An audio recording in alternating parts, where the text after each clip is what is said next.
Yan. May kinalaman po yan sa ating Panginoon. Kung paano po na napakahalaga po sa Kanya yung Kanyang negosyo. At alam niyo po ba yung negosyo ng Lord? Hindi actually pinagkakakitaan ni Jesus to. What I mean here, the business of God. So His business is about soul. Yung magligtas ng kaluluwa, magligtas ng tao. Di ba?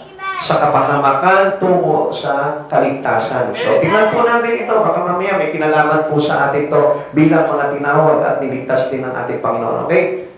Evangelism is a missing word in most churches. Iyan po yung nagiging problema po natin sa mga churches po today. Yung pong tinatawag na evangelism, pakibulong mo sa katabi mo, evangelism. Yung paghayot, pag-aakay, pakibulong mo sa kanya. Pakisabi mo na rin sa kanya na kailangan tayo mag-akay.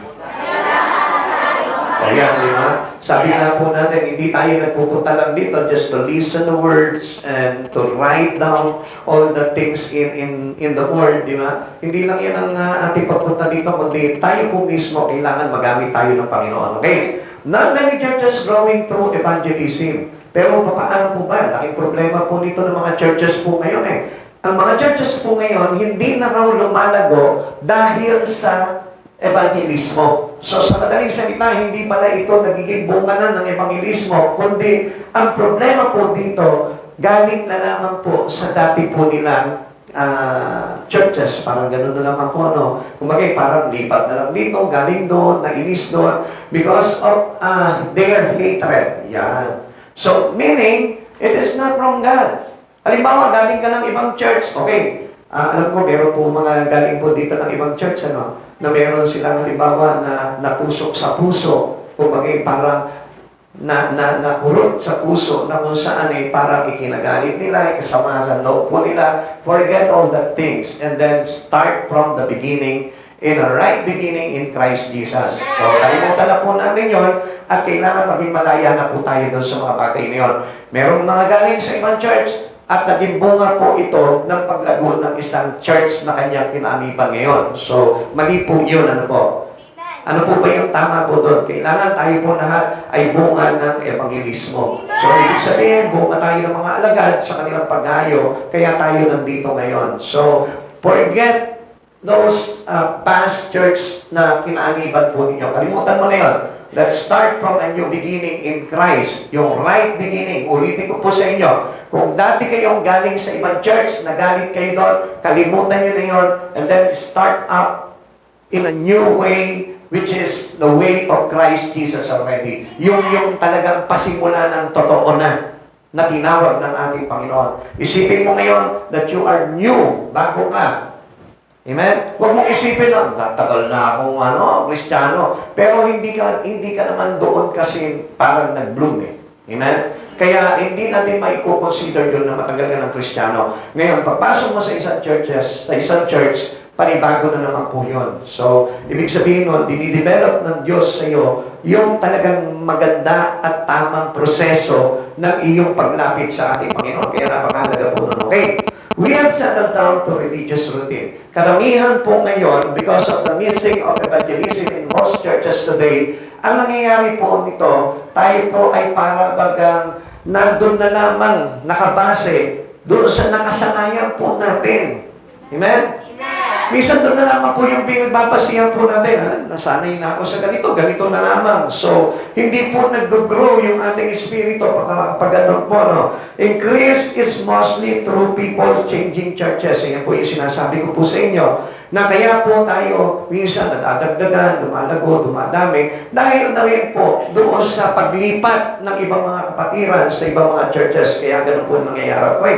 Evangelism can return with all its joys and blessing. Maaari po natin ibalik po yan kung muli po natin isa sa buhay yung mga ginawa ng mga alagad po nung araw. Yung tamang paghayo, yung tamang pag-aakay, yung tamang proseso, yung tamang paglilingkod, yung tamang pagsamba na kung saan ay naaayon sa ating Panginoon. Kaya nga, verse 24, ang sabi po dito, na ang lahat ay sasamba sa Espiritu at katotohanan. Which means, it is not about your past religion, it is not about your past belief, but the things that is true already, which is coming from our Lord. Yung ating pagsamba, worship Him in spirit and in truth. Sa pamamagitan po ng Espiritu at ng katotohanan.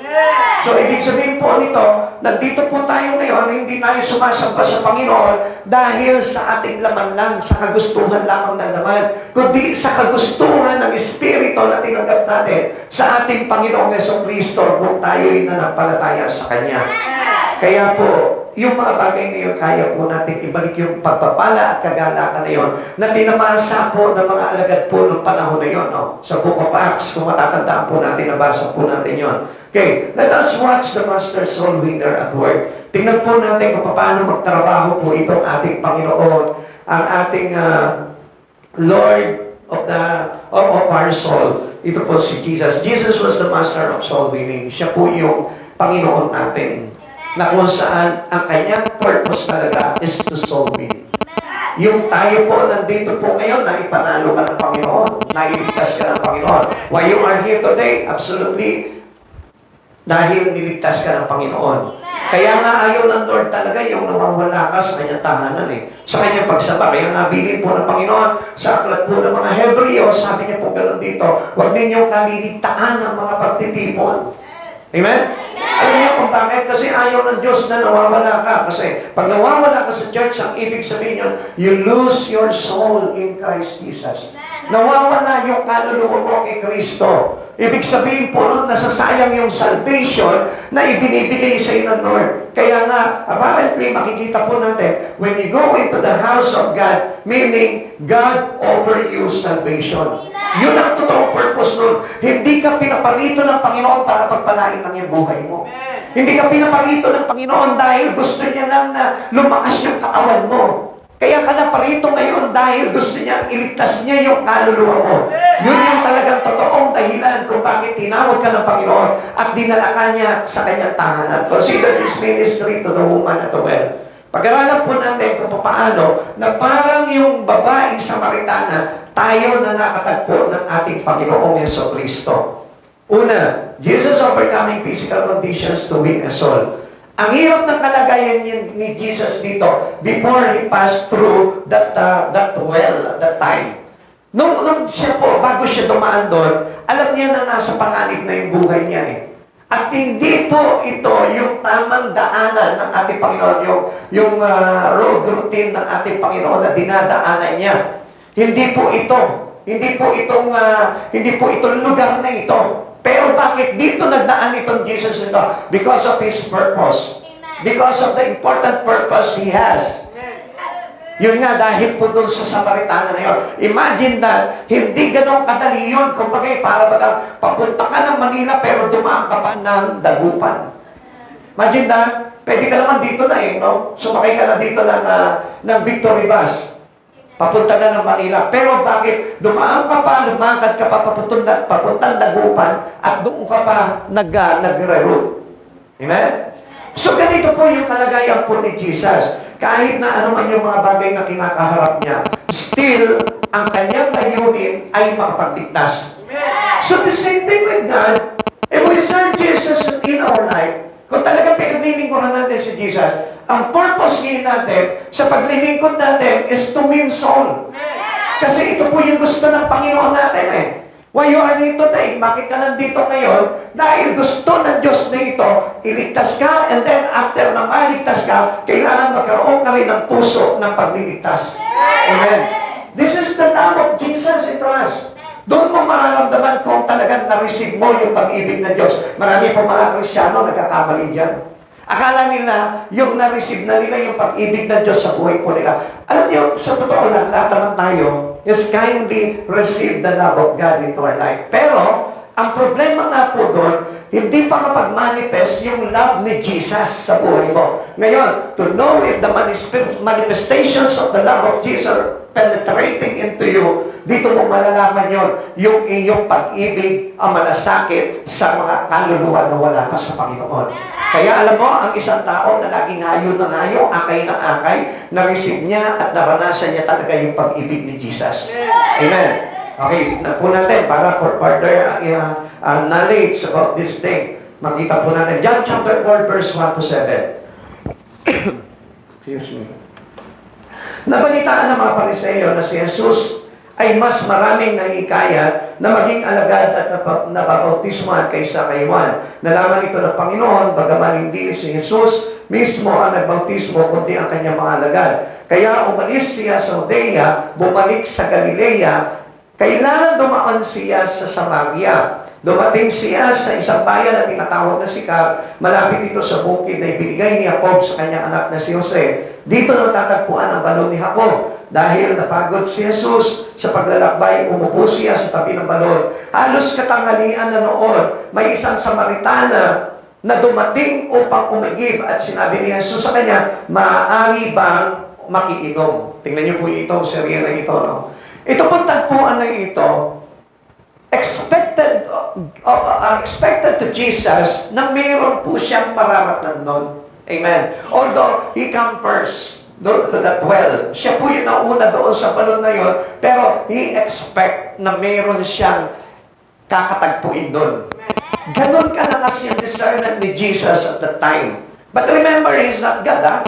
Noong mga panahon na yun, hindi siya Diyos doon. Tao siya. Nagkatawang tao siya eh. Amen?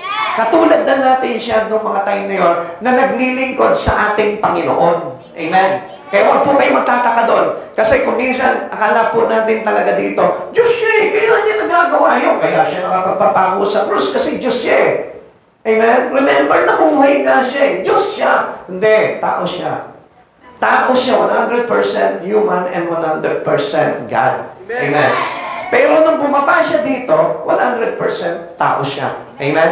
Huwag kayong maguguluhan, ha? Kasi baka akala nyo, kaya niya nagagawa yun. Kasi Diyos siya eh. Siya yung tagapagligtas. Kaya kailangan magligtas siya. Hindi po ganun yun eh. Naglilingkod siya at that time. He is servant. Amen? At that time, He is not Lord. Pero, ang ginawa niya, He becomes servant to our Father. Kaya hindi po tayo maguguluhan po dito sa mga bagay nito dahil supposed to be, ang tinuturo ng Panginoon dito, yung maging katulad tayo ng ating Panginoon. Amen. Okay, tuloy po natin. Ano po? He goes to Samaria. Actually, alam nyo, itong Diyos na ito is very motivated sa kanyang mga ginagawa. Bakit? Kahit na alam niya mahirap, yung daan na pupuntahan niya, yun pa rin yung dinaanan niya for the sake of one soul. Listen, mga kapatid sa Panginoon, kinig po kayo dito. Kahit na alam niya na mahirap yung daraanan niya, nagpunta pa rin siya doon, dumaan pa rin siya doon. Hindi niya dinaanan yung pinakamadali, yung madaling lugar na kung saan madali siya makakapunta doon sa kanyang pupuntahan. Kundi, pinuntahan niya, dinaanan niya yung mahirap na daan na kung saan wala naman siyang ugnayan doon sa mga tao doon.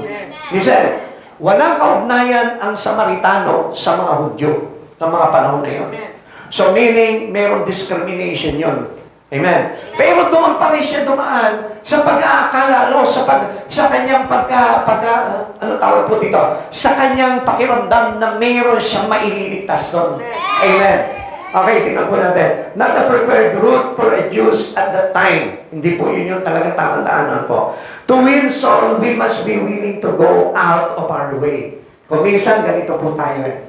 Minsan hindi po natin maiwanan yung dati at nakaugalian nating daan ng buhay natin para lamang gawin yung tungkulin natin sa Panginoon. Minsan ayaw natin bitawan yung mga bagay na ginagawa natin para bigyan natin ng daan yung pagliligtas ng kaluluwa or our service to God. Yung ating paglilingkod sa Panginoon. Kaya many people today, even Christian, doesn't wanted to serve Jesus. Why? Kasi this is very complicated. Na kailangan kung minsan iwanan mo yung daan mo at kunin mo yung daan na kung saan dinadaan ng mahirap ni Jesus. Yun yung karaniwang ayaw po natin eh. Because of our complacency. Na gusto po natin, we are being saved by God, iligtas tayo ng Panginoon, pero ayaw natin magligtas. Amen? Katulad nga po ng sinasabi po ng Biblia, what is so much what we read. Umaani ka ng kaluluwa, aanihin din ng kaluluwa mo yun. Amen. Nagliligtas ka, ililigtas ka rin. Ang sabi sa atin ng Biblia, kung ano ang ginawa ng isang tao, ay siya rin mangyayari sa kanya. So meaning, what is always what we reap. So meaning, ito po si Jesus, dahil sa gusto niya na maligtas siya for this coming, itong pagpaparusa sa kanya sa krus na ito, gusto niya magtagumpay siya. Kaya anong ginagawa niya? Nagsosoul winning siya. Amen. So the same with us. Tayo, naligtas tayo ng Panginoon. In return to our God, dapat lumabas tayo into our comfort zone, lumabas tayo into our complacency, at tahakin natin yung medyo mahirap-hirap man lamang para kay Jesus, which is our task to God. Kailangan na we need to go out into our own convenience. Huwag yung parang bang gusto mo maglingkod sa Panginoon but conveniently. Gusto natin mag-church tayo but in a way to have conveniently. Minsan ayaw natin yung mahihirapan tayo. Kung sa titignan nga naman po natin, di ba? Katulad ng sinabi po kanina ni sister sa kanya patotoo, naglakad siya papunta dito sa church. So meaning that it's not conveniently. So ibig sabihin po niya, yun naman po talaga ang gusto ng Lord eh. Why He allow you to have no money? Why He allow you to have problems? Why God allowing you to have that problem in your family supposed to be para makita ng Lord kung talagang may sakripisyo ka. Para lumabas ka into your convenience. Amen. Kaya nga kung minsan, naku, sandali. Hindi ko na masanayan itong bagay na ito hindi ko gagawin to. Pero yun yung inaas ng Lord sa buhay mo. Kaya nga paminsan, di ba, on a way na kung saan magpe-pray ka na lang, pinipili mo pa yung pinaka-oras na libreng-libre ka. Amen. At hindi yung oras na magagambala ka. Hindi yung oras na kung saan, para bagang aagawin yung iyong pagtulog. Di ba? Kaya nga, God suggests us to pray in the morning, in the dawn, in the dawn watch, di ba? Nagda-dawn watch po tayo. So bakit? Kasi yun yung kasarapan ng tulog mo, na kung saan kailangan lumabas ka doon sa convenience mo para na sa gano'n makita ng Lord na yung ruta mo ng buhay mo ay katulad ng ruta ng buhay ni Jesus. Natatandaan niyo po yung nag-ask siya doon sa kanyang mga tatlong alagad, nanalangin po siya sa Gethsemane. Ano sabi niya gano'n? Hindi ba kayo makakapagpuyat kahit isang oras man lang? Bakit? Gusto ni Jesus na maranasan po nila yung paglilingkod na inconveniently. Amen. Pakisabi mo sa katabi mo, kailangan mo ng inconveniently. Kailangan mo ng inconveniently. Yan. Sa madaling salita, hindi dapat masarap ang paglilingkod. Ano po? We expect na gusto natin, pag naglingkod ako sa Panginoon, kailangan pinagpapala na ang buhay ko, kailangan yung mayaman na ako, kailangan nagpapagawa na rin ako ng bahay. Di ba? Ganun, ano po? Pero ang hindi po nila naiintindihan po dito, kailangan marami ka munang tahakin na katulad ng tinahak ni Jesus para lamang magkaroon ka ng the same victory, which is the victory of our Master. Amen. Maging katulad man lamang tayo ng ating tagapagturo. Amen. So tuloy po natin po dito. We must be ready for inconvenience.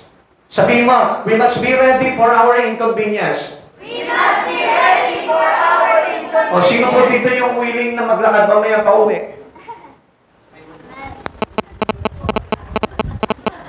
Hindi makapagtaas ang kamay, ano?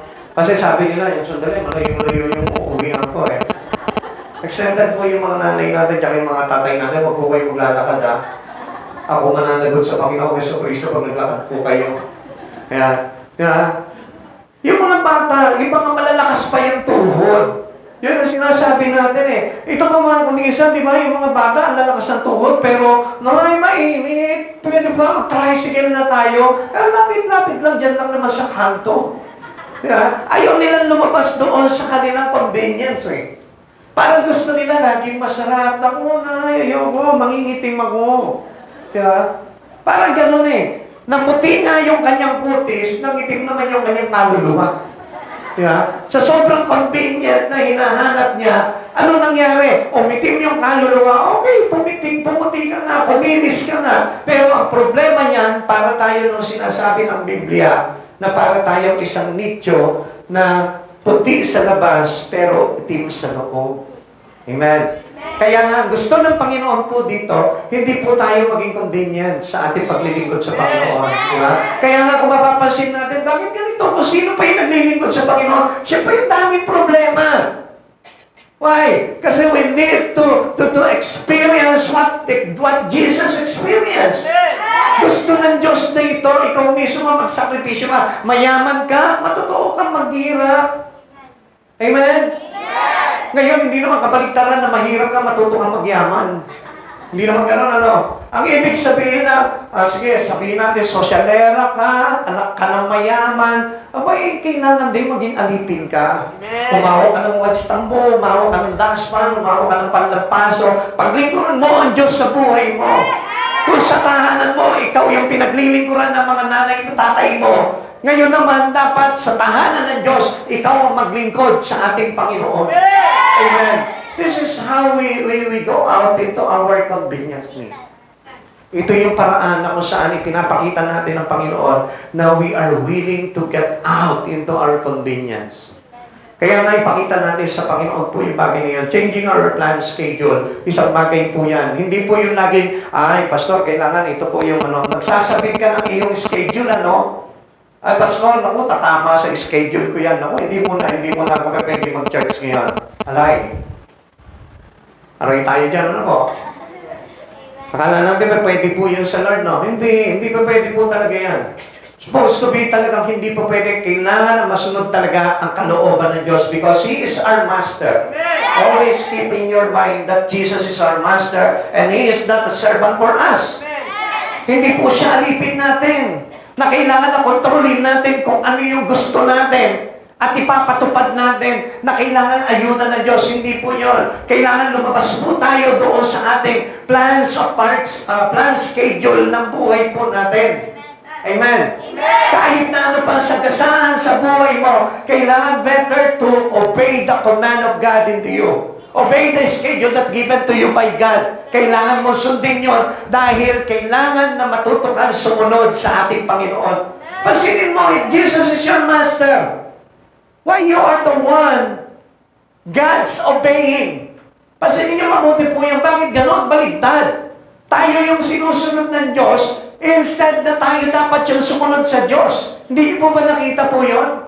Naku, may intindihan naman ng Panginoon eh. Kasi syempre, nagtatrabaho ko, nag-aaral ako, may pamilya ako, may inaasikaso ako, kailangan ko maglaba, kailangan ko magluto, mamalengke. Paano ko makakapaglingkod sa Panginoon? Tell me. In your own personal way? No. It is rejected to God. Kasi kung sa pamamaraan mo lamang, Lord, maglilingkod ako sa iyo, kaya lang magpapaalam muna ako sa mga magulang ko. Lord, maglilingkod ako sa iyo, kaya lang magpapalibing muna ako ng patay namin. Lord, maglilingkod ako sa iyo pagkatapos ng pagtatanim ko sa bukid. Lord, maglilingkod ako sa iyo pagkatapos kong maisingkaw yung aking mga baka. Lord, maglilingkod ako sa iyo pagkatapos kong ayusin ang aking bukid. It is wrong. That is not a servant of God. Maybe you are a master to God. Kasi ikaw yung nagsasabi na sa Lord na eh, kung ano yung mga plan schedules mo eh. Minsan favorite televisions program, yung kaya mong iwanan mo na si Cardo. Di ba? Yung pwede bang iwanan mo muna si Cardo Dalisay para bigyan mo naman ng daan muna si Jesus Christ. Amen? Uy, ang sakap ng labanan ngayon eh. Kailangan lang nila ngayon si Tanggol. Eh, wala naman magtatanggol sa iyo kung wala si Jesus. Amen. Kaya nga sabi po dito, Jesus is our advocate. The Holy Spirit is our counselor. So, ibig sabihin, si Jesus talaga yung katotohanan na kailangan natin sa buhay. Kaya iwanan mo muna yung mga pinapanood mo. Eh, naku, last ano na to eh. Last episode na to, kailangan makita ko to, kailangan mapanood ko to. Kaya ano nangyari sa buhay po natin? Hindi po tuloy natin mapagbigyan ng Diyos sa buhay po natin. Ang napapagbigyan po natin, yung ating mga mala emosyon na damdamin na kung saan sumusunod sa gusto ng ating laman. Amen? Leave our easy chairs. Iwanan mo muna yung mga tumba-tumba mo sa bahay. Alam mo yung tumba-tumba? Yung gumaganda ka, di ba? Iwanan mo muna yung duyan mo sa bahay. What I mean here, ang ibig sabihin, iwanan mo muna yung relaxation mo and then go out and serve your master. Amen. Hindi, lagi ka lang nakarelax lang sa bahay. Nakahilata ka lang nung wala ka namang ginagawa. Gamitin mo yung iyong rest time mo para makaakay ka ng kaluluwa. Yun ang gusto po ng Panginoon po doon. Kaya we must be ready for inconvenience. When we go out to Christ Jesus, kailangan tayo rin po mismo nagsisikap po tayo kahit nagtitiis tayo ng hirap. Amen. Hindi po puro sarap pagdating sa paglilingkod sa Panginoon. It is a wrong expectations to God. Like for example, tignan niyo po, araw ng Sunday, kapag hindi ka makakapag-church, pwede. Pero ang totoo niyan, hindi naman talaga pwede. Bakit? Kasi hindi gusto ng Lord talaga na pinagliliban mo ang kanyang gawain. Bakit? Sinabi ng Lord yun Hebrews chapter 10 verse 25, huwag ninyong kaliligtaan ang pagdalo sa mga gawain. Sapagkat yun ang kailangan po natin to strengthen and to edify our spirit with Him, our relations to God. Napakahalaga po ng mga bagay niyo. Jesus was very and sat on the well. Noong mga panahon na yun, hindi actually na nagpahinga si Jesus dahil sa kanyang kapaguran Hindi siya nagpahinga, kundi kailangan niyang abangan itong babae na ito na mailigtas even though he is weary. Kahit na pagod siya, pagal na pagal siya, kahit na galing siya sa trabaho, kahit na galing siya sa eskwelahan, hindi niya ininday yung pagod na yon because he need to win soul. Kahit na sabihin mo, pagod na pagod ka sa bukid, kakatanim, kahit na ilang hektarya yung tinaniman mo, alam mo, hindi yun ang dahilan para sabihin mo sa Panginoon, Lord, I need to take rest. Bukas na lang ako mag-aakay. Bukas na lang ako magpapanalo ng kaluluwa para sa iyo. Pero hindi po yun ang dahilan ni Jesus. Not the weary to witness. Hindi po pwede na dahil pagod ka, hindi ka na witness. It cannot be considered as a servant of God kung dahil lamang sa pagod mo ay hindi ka na mag-aakay ng kaluluwa. What else? Sabi dito is fatigue of your excuse, consider Jesus. Kung halimbawa, yung kapaguran, yung ba yung excuse kaya hindi tayo makapaglingkod sa Panginoon, I tell you one thing, consider mo sa buhay mo si Jesus. Na sa kabila ng naipako na siya sa krus, nakapako na siya sa krus, anong ginawa niya doon sa isang magnanakaw? Sinave niya pa rin. Amen. Hello, mga kapatid sa Panginoon, nandiyan pa po ba kayo? Parang tingin ko, nakapako ka na sa krus Hello. Kapatid sa Panginoon, gusto ko po na malaman po ninyo na kailangan po natin ginagawa ito. Alam niyo po ba yung pinakamasarap na paglilingkod sa Panginoon? Gusto ko lamang pong ibulong po sa inyo.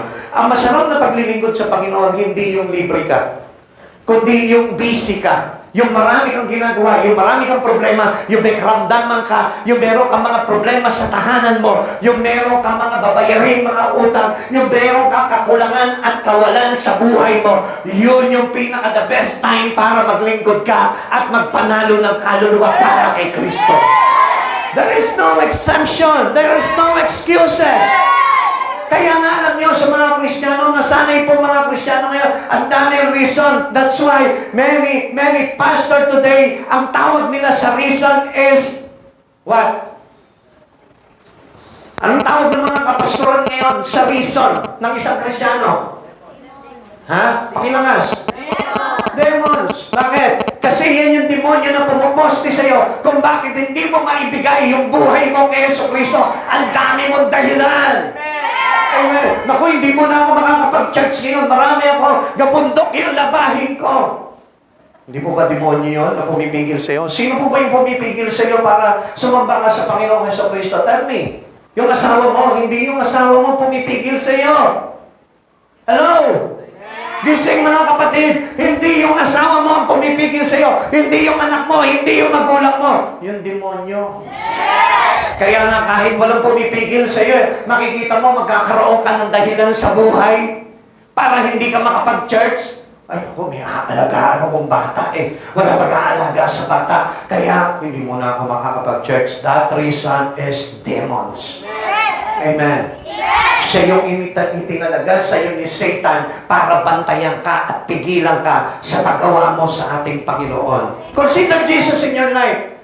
Even though alam niya may nag-aabang po sa kanyang kamatayan at pagpaparusa, he still go with his way para lamang magligtas pa rin ng kaluluwa. Napakinggan niyo po. Naintindihan niyo po? na kahit na po yung anong agenda meron ka sa buhay na ito, this is not enough to be your reason for God. Hindi po yun yung dahilan. Pakisabi mo sa katabi mo, walang dahilan. Walang dahilan. Para paglingkuran natin ang Panginoon. Kahit na ano pa yan, kahit karamdaman pa yan. Pastor, mahihilongin ako eh. Baka mamaya bumagsak ako. Alam mo, pag bumagsak ka na patungo ka kay Jesus, sigurado yan, iaangat ka niya. Pero pag bumagsak ka ng hindi patungo kay Jesus, tutuluyan ka niya doon ang bagsak mo. Amen. Amen. Whatever we do for the glory of God, it gains life eternal. Anumang bagay na gagawin mo para kay Hesus Kristo, magbubunga yan ng buhay na walang hanggan. Amen. Ikalawa, Jesus breaking down barriers to win soul. Yan. Yan yung problema po natin. Kung bakit marami pong hindi nag-aakay, it is because of this barrier. Tingin po kayo dito. God is in control. Kaya po tayo hindi makagawa at makapaglingkod sa Panginoon. It is because of this barrier. And we need to breaking down that barrier para na sa ganon, makapaglingkod ka sa Panginoon. Kapatid sa Panginoon, gusto po na malaman po ninyo na ito ba mga hadlang na ito hindi mawawala sa tao. Kaya nga kahit na walang kagintagisa sa buhay po natin, makikita mo bigla na lang may hahadlang sa iyo. Magche-church ka na lang, papunta ka na sa church, pero meron pang mga hadlang. Amen? Parang hindi mo napapansin, diretso naman yung daraanan mo papunta sa church. Pero bakit parang hindi ka makalakad ng diretso? Medyo may kukunin ka pa dito, may pupuntahan ka pa dito, malapit ka na sa pintuan ng church, bababa ka pa, tapos meron ka na. Parang ayaw ka patuloyin. That was a great barrier na kailangan po natin i-breakdown natin sa buhay po natin. At alam niyo po ba kung anong barrier po yun? Even though it is any kind of barrier, still, that barrier is Satan. Amen. We deceive us not to conform our life to Jesus. Kaya po tayo dinadaya eh. Kasi alam ni Jesus, alam ni Satan, na ang dami natin pwedeng maging dahilan para mahadlangan tayo sa paglapit sa ating Panginoon. Amen. Avoid it into our life. Tignan niyo po yung kay Jesus po dito. Ano po? The woman was a Samaritan, kaya mayroon po siya ng tinatawag na racial barrier. Ayan, tignan po natin mamaya po yan. She was an immoral person, a social barrier naman ang tawag dyan. Amen. Okay, papaliwanag po natin po yan. Pero basahin po muna natin itong verse na ito. John chapter 4, verse 9 to 10. Sinabi sa kanya ng babae, ikaw ay Hudyo at Samaritana naman ako. So, nakita niyo may discrimination po dito. Bakit ka humihingi na sa akin ng inumin? Sinabi niya, iyon, sapagkat hindi nakikihalubilo ang mga Hudyo sa mga Samaritano. Sumagot si Jesus, kung alam mo lamang ang kaloob ng Diyos at kung sino itong humihingi sa iyo ng inumin, ikaw pa ang hihingi sa kanya at bibigyan kanya ng tubig na nagbibigay buhay. Mostly, meron po tayong tinatawag na racial spiritual issue. Amen? Alam niyo po ba itong racial spiritual issue na ito? Hindi po, dito po sa babae na ito, Samaritano siya, tapos Hudyo si Jesus, and then dito sa pagkakataon po na ito, wala po silang ugnayan. Kasi noon po, time na po yun, talagang hindi po kinikilala ng Hudyo ang mga Samaritano. Kaya mayroon po tinatawag na racial barrier. Ngayon, pansinin niyo po sa panahon po natin, as a Christian, meron din po tayo ng tinatawag na racial issue sa espiritu. Pag nalaman natin, ay Muslim, naku, sandali. Hindi natin pwedeng akayin yan, Muslim yan eh. Oh, sandali, Buddhism sila. Oh, Hinduism sila. Oh, Iglesia ni Cristo, hindi pa pwede. Meron tayong discrimination pagdating sa ganyan. It is a religious issue na kung saan pinanghahawakan po natin yung ating pananampalataya at pinanghahawakan nila yung kanilang pananampalataya, which is, it is not the real things in Christ Jesus. Wala tayo doon. At hindi po pinahintulutan po ni Jesus itong bagay nito. Okay, basahin po ulit natin. John chapter 4, verse 18. Sapagkat 5 na ang iyong naging asawa at ang kinakasama mo ngayon ay hindi mo asawa. Totoo nga ang sinabi mo, sabi ng babaeng Samaritana. Oh, listen to this. Ano naman po yung tawag po dito? It is a social barrier. Bakit social barrier? Sandali. Bakit ako a-attend dyan? Makasalanan ako eh. Hindi ako tatanggapin dyan. Demonyo ako eh. Yung tingin mo na kapag ikaw makasalanan, may problema po ba tayo dyan? Ha? Sometimes we have a social barrier. Social barrier means yung minsan kapwa-tao na po natin, hindi pa po natin parang madala sa Panginoon. Bakit? Meron tayong problema. Bakit? Ano po yung problema niyo? Naku, Muslim yan eh. Hindi papayag yan. Iniiwasan natin itong mga ganitong klaseng tao. Naku, taga-iglesia yan. Meron tayong issue about our socialism with them. Sandali. Naku, hindi naman kumikilala sa Panginoon yan. Bakit po i-invite sa Lord yan? Di ba? May mga ganyan. Naku, yung mga kaibigan ko, Pastor, kaya hindi ko sila maakay. Kasi alam ko, hindi naman sila born again eh. Kaya nga eh, lahat naman tayo before, hindi naman tayo born again eh. That was our problem in our social barrier. Yun yung hadlang sa atin kung bakit hindi tayo makaakay. Kung bakit hindi tayo makapag-solve kasi namimili tayo ng aakayin natin. Kaya nga, ang sabi po nitong ating pag-aaral, kaya lumalago ang mga churches ngayon, kaya nag-i-increase ngayon ang mga churches. It is because of our Saint Christian galing sa ibang church na lumipat lamang. Amen? Amen! Kaya kung papansinin po natin, hindi na tayo bunga po nung tinatawag na true evangelism. Na hindi na po tayo naging bunga ng pagkatok ng mga alagad sa mga tahanan natin o yung paghayo ng mga lingkod ng Diyos para akayin tayo kay Kristo. Kaya nga, avoid it to happen. Kung ikaw ay Kristiyano na dati, i-avoid mo na mangyari pa ulit yun na lipat ka ng lipat. Hindi mahahayag at magaganap sa buhay mo yung pagliligtas sa iyo ni Jesus kung patuloy kang nilipat at nilipat kapag hindi mo nagustuhan yung mga bagay na tinuturo sa iyo doon sa church na pinuntahan sa iyo ng ating Panginoon. Kapatid sa Panginoon, let us take lagay natin, i-burn po natin sa isipan po natin itong mga bagay na ito. Sapagkat it caused to us a social barrier. Naku, ayoko na magpunta doon kasi iba naman kasi ang kanilang doon aral nila doon Iba naman kasi yung kanilang kinatuturuan doon sa akin ganito Ang dami po nating alam pagdating sa mga bagay na yun, which is, ang kailangan lamang po natin, makinig tayo kay Jesus, sa ganon tayo po'y matuto ng mga bagay para yung buhay po natin ay nakalagak po sa Kanya. Pilit natin na pupunta po tayo, gusto natin lumapit sa Panginoon. Kaya lang itong barrier na ito yung nagkukos kung bakit hindi tayo makapunta ng malapit sa Panginoong Jesucristo. Amen. Tuloy po natin, kung minsan, alam niyo po, sa kanila po kasi, mga Hudyo po nung araw, hindi po talaga sa batas po nila, hindi po talaga pwedeng na makihalubilo ito po mga kalalakihang Hudyo sa kahit na sinong mga babae. Amen. Bawal po sa kanila po iyon. Kaya nga kung papansinin po natin dito, ngayon, free na po tayo na makihalubilo sa kahit na sinong tao, pero hindi pa rin natin ginagawa yung master soul winner natin, katulad ni Jesus. Gawin po natin yung bagay na yun. At huwag natin limitahan yung sarili natin because of the racial barrier and social barrier into in our spirit to God. Huwag po natin hayaan na mahadlang po tayo doon. Kaya nga po minsan, di ba, ang dami natin mga reasons sa buhay po natin na nagiging hadlang po sa atin Are you erecting barriers that keep you from witnessing?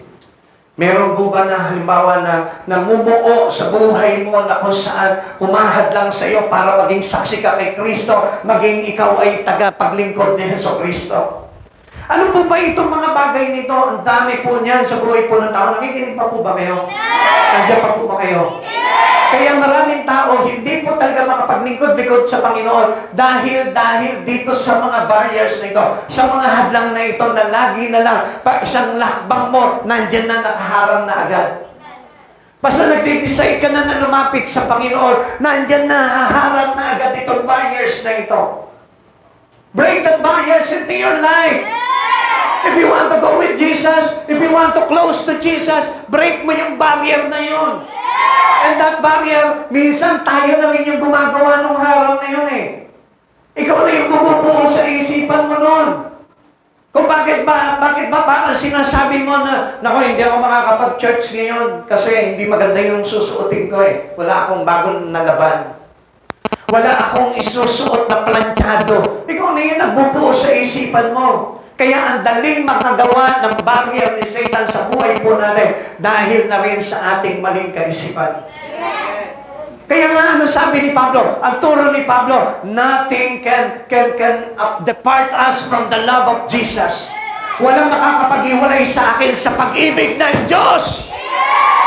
Ang ibig sabihin ni Pablo doon, hindi ang kahirapan, hindi ang kaguluhan, hindi ang pag-alipusta, hindi ang pag-uusig, hindi ang pagkapilanggo, hindi ang karamdaman ang makapaghihiwalay sa kanya kay Kristo. Meaning, it is a social barrier to Him. Hindi yun yung mga bagay na yun. Kaya nga, tingnan niyo po mabuti. Jesus is everything into your life, pero ang dami mong dahilan.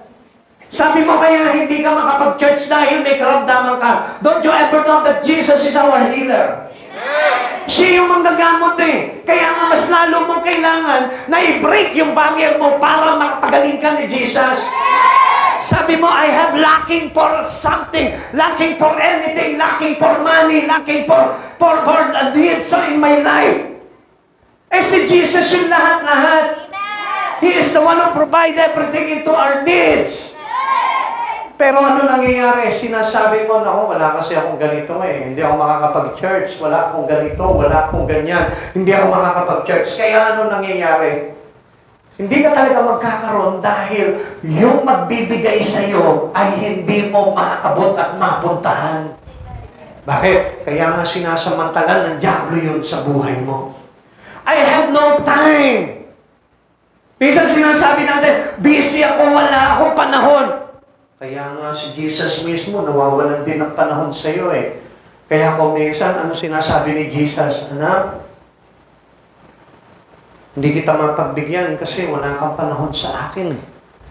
Kaya tuloy, hindi maibigay sa iyo ng Lord yung mga bagay na gusto niyang ibigay sa iyo kasi wala kang panahon sa Kanya. And don't you know that your time is the time that lent it to you by God. Pinahiram lang sa iyo yan eh. Kaya nga hindi pa bumabalik si Jesus eh. Kaya hindi makabalik pa si Jesus dahil binibigyan niya pa, ni-extend niya pa yung time mo para makita mo yung katotohanan na kailangan mo si Jesus sa buhay mo. Amen. Sabi po dito, are you erecting barriers that keep you from witnessing? Do you shun some fearing they might come to church? Meron ka ba para bang kinakatakutan? Ako, baka mamaya ganito, pag nasa church, tapos ganyan. Meron ka ba kinakatakutan ganyan? Do you neglect some because they seems unreachable? Naku, mahirap kain yan kasi matataas na tao yan. Kasi kilala dito yan. Kasi mga mayayaman yan. Kasi alam mo, busy ang mga yan. Maraming negosyo yan. Mahirap pakain yung mga tao na yan. Kaya nga, sometimes we neglect our task from the Lord. Kaya hindi na tayo masabi na lingkod ka ni Jesus. Bakit? Because of this erecting barriers into your religious life with Christ Jesus. Eh marami kaming project ngayon eh. Marami kaming activities sa school. Marami kaming mga bagay na gagawin. Baka mamaya bumagsak kami. Alam niyo po ba kung anong ibig sabihin niya? You neglect the things that given to you by Jesus. Kaya nagiging unreachable po tayo eh. Si Jesus na yung umaabot sa atin, pero ayaw natin magpaabot sa Panginoon. Alam niyo ba, kapag dinadala kayo ng Panginoon sa church para sumamba sa Kanya, hindi mo ba alam na si Jesus yung nagdala sa iyo at umabot sa iyo? Mapalad nga po tayo kasi nagpaabot tayo sa Panginoon. E paano kung every time na lamang na tayo yung aabutin ng Panginoon, eh lagi natin nineneglect yun. Binabaliwalaan natin. At hindi isang tabi lamang po natin na telling God, Lord, hindi ako pwede ngayon. Ano sabi po ng aklat po ng Lucas? Sabi po sa aklat ng Lucas, ang sabi po dito, yung mga unang inangyayahan na hindi nagpaunlak kay Jesus ay hindi makakatikim ng kanyang handa. Mga kapatid sa Panginoon, alam niyo po ba, every time na tinatanggihan natin ang taon ng paanyaya ng Panginoon sa buhay natin, mas lalo tayong hindi makakapasok sa kaharian ng Diyos. Jesus is the one who tell us about these things. Hindi po ang tao ang nagsabi po nito, kundi si Jesus po mismo. Sapagkat ang gusto ng Panginoon na ito, maipahayag sa iyo yung katotohanan na hindi ka po pwedeng tumanggi sa ating Panginoon because Jesus wanted us to be reachable. Gusto ng Lord na kapag isang tawag niya lang sa iyo, maaabot ka na agad ng Panginoon. Kaya nga, alam niyo po, ang dami po mga professional hindi maabot-abot ng Panginoon eh. Yan po yung katotohanan. Kaya nga, mas pinili ng Diyos yung mga walang alam. Amen? Para na sa ganon, mapaya itong mga marurunong at matatalino. Ang sabi po ng Biblia, papayain ko ang katalinohan ng mga matatalino. Hello? Bakit? Kasi ang pinagmamalaki po nila yung kanilang mga titulo kung bakit hindi nila maibigay ng todo yung buhay nila sa Panginoon. Now, do you consider some beneath you or above you? Kaya kung minsan, di ba, naku, mahirap yan kasi malalaking tao yan. Naku, mahirap yan kasi kailangan nila magtrabaho. Wala silang panahon pagdating po sa mga bagay nito. All people need salvation. The up and out and the down and out. Kahit na sino pa yan, mayaman yan, mahirap yan, matalino yan, o wala mang karunungan yan. May pinag-aralan yan o wala, kailangan mo ng kaligtasan. Kahit sino ka pa. Kailangan magkaroon ka ng interest pagdating sa mga bagay sa Panginoon. Pakisabi mo sa katabi mo, magkaroon ka ng interest, Lord.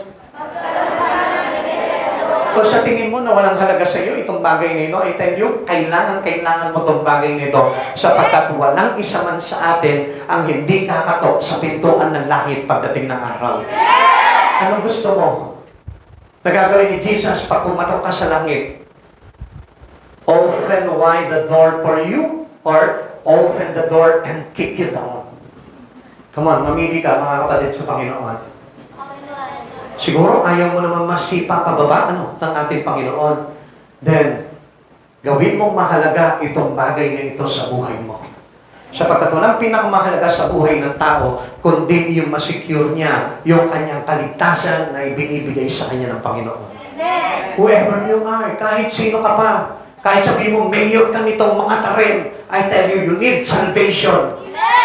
Kaya mga kapatid sa Panginoon, mag-isip ka sa oras na ito. You may be God's special minister to some needy one. Kaya nga, gamitin mo na, nandito ka na, tinawag ka na ng Panginoon, you could be a God's special minister. Kailangan maging special ka na sugo ng ating Panginoong Jesucristo. Sabihin mo sa katabi mo, special ka sa Lord. Kaya kanya sinusugo sa mga taong dapat na maligtas. O ngayon, ang tanong dito, alam mo na kung anong tungkulin mo sa Panginoon. Magsulat at kumopya ng nasa PowerPoint. Yung po ba? Hindi po. Ano? Yung po ba? Hindi po. O anong tungkulin mo ngayon sa Panginoon? Ano?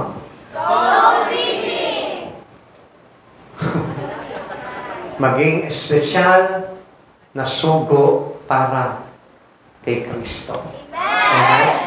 You can be a special minister to some needy one. Amen? Kasi kung hindi mo ibibigay, okay, solving ka ng solving, hindi mo naman binibigay at pinapaintulutan na gawin kang sugo ng ating Panginoon, paano mangyayari yung solving? Accept the task from God. Accept the job from Jesus and then magiging espesyal ka na ministeryo ng ating Panginoon para sa mga nangangailangan. Kapatid, hindi ka ba natutuwa nung inabot ka ng Panginoon? At sa pamamagitan ng mga tao na sinugo sa iyo, dapat ngayon hanapin mo yung mga tao na yung pasalamatan mo pa, i-bless mo. Amen? Amen? Hindi nyo na nga naalala yung mga tao na yun eh. Kahit hindi taga rito sa church yun, pasalamatan mo siya. Minsan, dalan mo ng kakanin, dalan mo ng hopya, dalan mo ng soft drinks, dalan mo kung ano, madadala mo. Amen. Dahil sila yung nag-cause na special minister to you by God. Sila yung ginamit ng Diyos. Amen. Sabihin mo sa katabi mo, gising ka muna para maalala mo. Kasi kung matutulog kayo, hindi mo talaga maaalala kung sino yung talagang ginamit na sugo sa inyo ng Panginoon. Natatandaan niyo pa ba kung sino yung sinugo sa inyo ng Lord? Ha? Naalala niyo ba? Sino? Ha? Wala dito? Ha? Kasi lahat kayo, puro taga-ibang church, no? Yan ang sinasabi po natin. Hindi tayo naging bunga talaga ng evangelization ng Panginoon. Naging bunga tayo ng ating hatred from our past church. Kaya nga sabi ko nga po sa inyo, forget that past. Amen? And start a new relations to Christ Jesus. The right relation and true relation, kalimutan mo na yung past. Amen? Or else, pag hindi mo kinalimutan yun, nako, hindi lalago ang espiritu mo. Amen? Amen? O naalala nyo na kung sino yung talagang yung special na ginamit sa inyo ng Panginoon? Ngayon, kung meron kayong contact sa kanila, i-chat mo, pasalamatan mo siya, salamat sa Panginoon kasi sabi ng pastor namin ngayon, kay rapat dapat ka lang pagpalain. Oo, parang wala kayong interest na gawin yung bagay na yun, ano? Pagka magbibigay ng pagpapala, medyo, no way, no way. Alam niyo ba, pagka pinagpala niyo yung mga ganong klaseng tao sa buhay mo, darating ng todo ang pagpapala sa iyo ng Panginoon dahil in-acknowledge mo o para bagang kinilala mo itong mga tao na ito na galing sa ating Panginoon na ang Diyos na rin ang pinagpapasalamatan mo. There is no difference. Kasi lahat naman po tayo nangangailangan po talaga ng salvation eh. Kaya nga nila ginawa sa iyon dahil sila mismo naka-receive po ng salvation from God. Why I am here? Bakit po ako nandito ngayon? Kasi ginawa rin sa akin po yan ang sinugo ng Diyos. Kung bakit ko kayo ini-encourage, kung bakit ko po kayo nilalapit sa Panginoon, dahil ginawa rin po sa akin yan na sinugo ng Panginoon para magkaroon ako ng pagkakikilala sa Diyos. And the same thing, wala tayong pagkakaiba doon kasi lahat naman po tayo makasalanan na tinawag at binigyan ng atensyon ng Panginoon para lamang tayo maligtas. Romans chapter 3 verse 22 to 23, ginagawang matuwid ng Diyos ang lahat sa pamamagitan ng kanilang pananampalataya kay Jesucristo. Walang pagkakaiba ang mga tao sapagkat ang lahat ay nagkasala at walang sino mang nakaabot sa kaluwalhatian ng Diyos.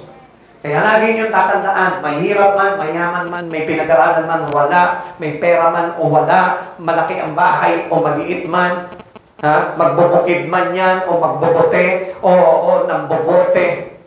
Ha? Kailangan pa rin po ng Lord po yan sa buhay na ito para maligtas. Amen? Reach out for them! Abutin niyo po sila! Kaya nga, ikaw kung minsan may natatanawan ka, nandun ka sa eskwelahan, may natatanawan ka, bakit mo kayo lagi nakikita itong tao na ito na para baga, ang tibok ng puso ko, hindi naman para jowain siya, kundi para dalhin siya kay Kristo. Wala bang gano'n sa mga kabataan ngayon? Kailangan bang kapag namataan mo, itong cute na guy na ito, kailangan jowain na ito. Lagi bang gano'n? Lagi bang palaging gano'n? O kaya naman itong mga nanay na ito, itong mga tatay na ito, kapag meron kang naispatan na tao, kailangan ba i-transaction mo? Meron ba tayo pwedeng transaction para kumita-kita man lang tayo? Hindi ba pwede na suguin ka ng Panginoon sa tao na yun para dalhin mo kay Kristo? Yun ang kailangan ng Lord. You must be a soul winner like Jesus, our Master.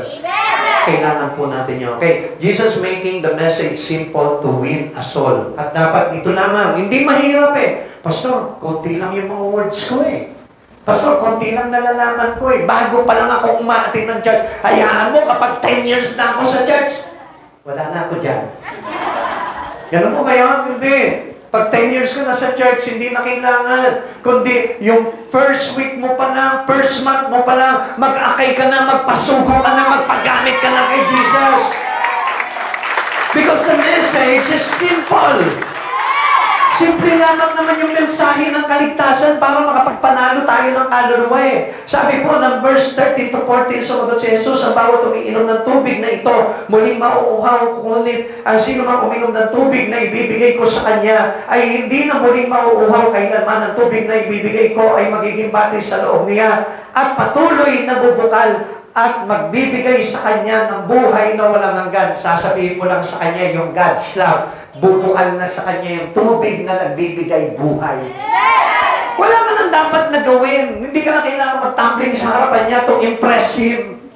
Hindi na kailangan na mabango ka to impress Him para madala mo siya sa Lord. Simply, give the simple message of love of Jesus into every one of us. Yung simpleng mensahe ng pag-ibig ni Jesus, yun lang ang sabihin mo sa Kanya. At yung bubukal na tubig sa Kanyang puso ay walang iba, kundi yung Espiritu ni Jesucristo na magmamanifest sa Kanyang buhay, magmi-minister sa Kanyang katauhan. At yun yung totoo magdadala sa Kanya kay Jesucristo. Amen. Ganun lamang yun.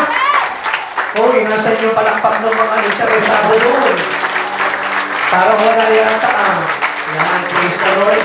Lahat tayo sana ay magkaroon ng interest to share this simple message to other. Amen. Okay, tuloy po natin para makita natin. Ang sabi po nung sabi po dito, give me a drink, all understand thirst. Di ba?